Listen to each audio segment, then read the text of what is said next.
It's been really, really powerful for me getting the opportunity to go out to Japan, because being a part of that has made me believe in my ability to actually pursue art, pursue my passion, and that there are opportunities out there that I can be a part of.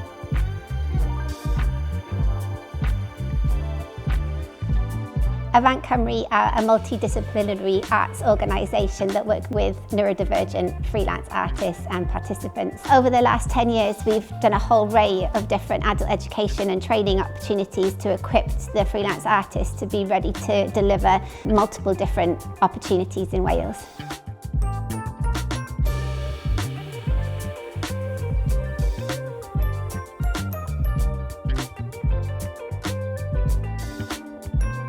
So our reason for going to Japan is to have a point of reference for all of the adult learners, to be able to come back, create resources, then the learners that we work with can be inspired by what's being created from our learning journey.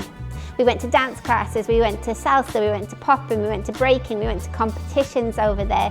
And then we also went and saw quite a lot of the traditional Japanese life. We went to go and see some of the traditional art museums and went to samurai experiences, because all of this builds up a bigger picture to be able to come back, create resources that would enrich the Welsh curriculum. I have ADHD and dyspraxia. My mum was told, don't bother getting him into dance, don't bother getting him into anything to do with rhythm. That kind of inspired me to want to learn how to do breaking, how to break it down for other kids with neurological conditions like myself in a way that they can find it fun, accessible, and they can reap the benefits that I've received from this dance style and from this culture as a whole.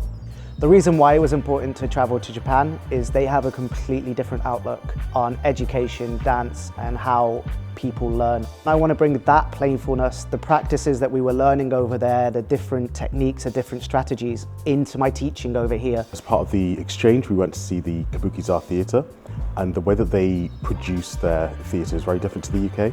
It was more expressive, and the lack of dialogue meant that you were very tuned into the movement of the artists. That experience was significant to me because in the UK we traditionally follow a set formula. Shakespeare is so ingrained in theatre here, and I think it's just questioning, do we have to do it the same way whenever we do something in the UK? Or can we take inspiration from other cultures and how they bring things to life? So going to Japan as part of the learning exchange and being someone who's neurodivergent, that learning experience was so empowering for me. Bringing that experience back now to Wales, I can use a lot of the things that I picked up, whether it be through the dance classes, whether it be through bits of inspiration through the theatre, and that informs my own practice. With my dyslexia and autism, there's a lot of barriers for me to be able to apply for funding, so I then don't apply for a lot of funds. But with TITHE it was different. They made it really personable, so they were able to adapt the application phase to make sure my neurodiversity wasn't a barrier for us to apply. So this is actually really ensuring that neurodivergent people are kind of in charge of their own future and their own opportunities. I think we need way more dance happening in Wales.